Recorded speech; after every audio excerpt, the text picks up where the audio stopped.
Yep. Straight away. Is it a pike? Oh, don't get stuck in that weed. Literally saw it smash a fish at the top and then cast this over the top of it and bam, straight away. There we go, that's a nice fish. Lovely little jack.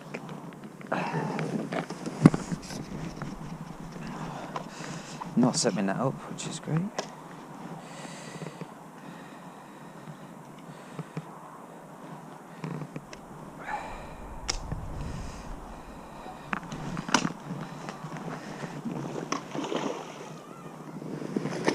What's in it?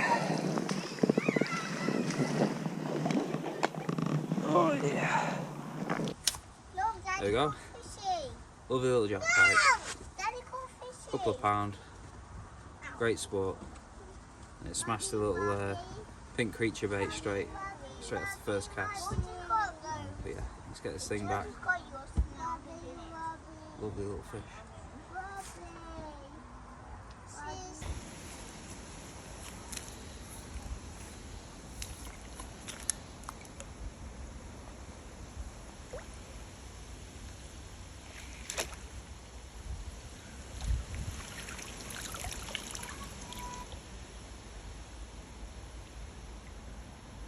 And she's gone.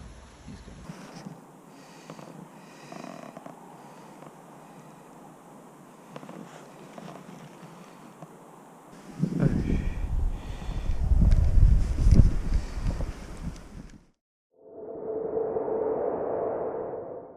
Hello everyone, welcome back to another video.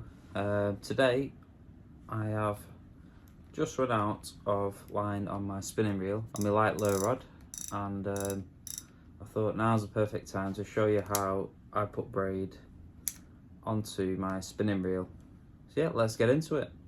So yeah, there's a couple of items you might need, including the braid obviously. I've gone for this time, this is my light lure rod for perch and small pike on the canal.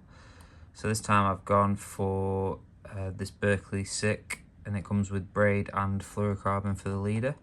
So it's like a 2-in-1 pack. I've gone for green again, just because it's, you know, it's lower visibility compared to other braids. I don't think it matters too much when you've got a leader on, but yeah, I've gone with green. The braid is 7.5 kilo, which is roughly about 16 pounds, I think, just over. And the leader that comes with it is about 15 pounds roughly as well, which is fine for perch fishing, and it's got a bit of extra resistance in case you get a pike. But yeah, obviously you need your scissors, and aside from that, what you've got on the floor here is some water and a kitchen towel. Now the first part of this, if it was a brand new reel, would be to put on some electrical tape. So some people use a bit of backing with mono filament line. So they just put a couple of meters of line on mono, and that just stops it slipping on the reel, because braid has no stretch. But I use electrical tape, and I know a lot of the other people do as well. So you can get this, it's dead cheap. You can get a £1 from hardware DIY stores. Yeah, and I just put maybe 2 turns of electrical tape on my reel. This one's red, as you can see from my reel from last time. I used blue electrical tape. But yeah, I went for blue just because there's a nice contrast to the red and black on the reel, and I know when I'm running out of line because I can see the blue straight away. So yeah, that's what happened to me recently. But yeah, let's get into it. So yeah, so this Berkley Sick pack comes with the fluorocarbon slotted in the middle. So what I do first is just take that out, put it to one side. You know, store it in your bag for when you go out fishing. You tie your leaders on, and then with the braid, what you want to do is simply chuck it in the water and let that soak. Got to put your line on wet, guys. just soaks up the water, and obviously when you're actually fishing, you don't want it coming stiff off the reel. You know, you want it to go on really supple, and they always recommend you soak it for a little bit before and as you put the line on the reel. Obviously when you're fishing, your line's going to be wet, so it makes sense to put it on like that. Now it's important at this stage, you've got your line soaking, and before you tie your line to your reel, that you thread the line through the first eye of your rod, and then you do your knot onto your reel. You take your line, take a nice long piece of the tag, 8-10 inches, something like that. Make a big loop, go around the loop with your tag end, pinch it there, and that new loop you just created going around that other loop, you thread it through there. So you've got a big loop and you're doing an overhand knot around it. You pull that down. So basically you do an overhand knot around your loop, and then in your tag end, which is a nice long tag end, you basically do a double overhand loop knot. So I go through that loop once, through it twice, pull that down, moisten your knot,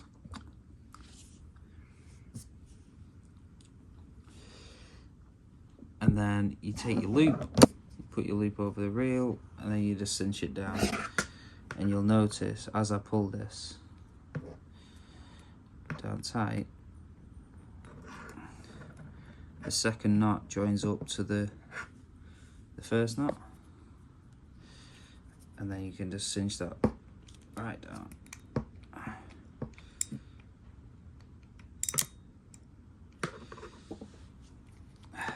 As snug as anything now. All that's left to do is trim your tag end.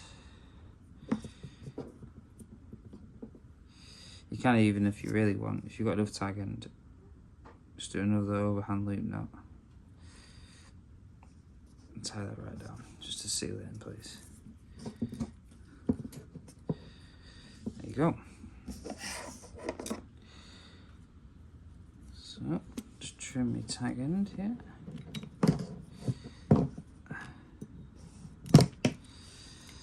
Attach the reel to your rod. Now we can flick the bail arm over. This is the part where you need your tea towel. In one hand you've got your towel. You hold the line relatively tight, don't want it too tight, and you just basically just reel on your line from your bucket of water. Just a nice steady pace and a steady pressure. I've just got a gentle grip on this rod, so I'm not putting much pressure on at all. There you go, that looks pretty good. There's 1 or 2 mils there of room, so I like to leave it like that. You don't want to overfill it because it's just a nightmare. You just have line just spouting off the reel. But yeah, looking good. Ready to go for the perch and the pike on the canal. Obviously it's only a light lure rod, so it's only for jack pike and what have you, but yeah, it's nice and sensitive enough for the perch with 16-pound braid. I think last time I went for like 24-pound braid. So I've gone a bit lighter on the braid this time, just to be a bit more sensitive for those perch bites, and hoping it'll complement the reel nicely. It's got the Fox Rage Prism X reel, 2,500. But yeah, happy days. Let me know what your go-to braid is, and yeah, if you've got any tips for putting braid on your reel that I haven't covered here. But yeah, obviously I'm no expert, but did me well last time, and it looks alright this time. There we go, that's the finished article. Looking good for my next perch session, and yeah, hope you enjoyed that. Hope it helps you in your fishing. Tight lines, and we'll see you in the next video. Take care.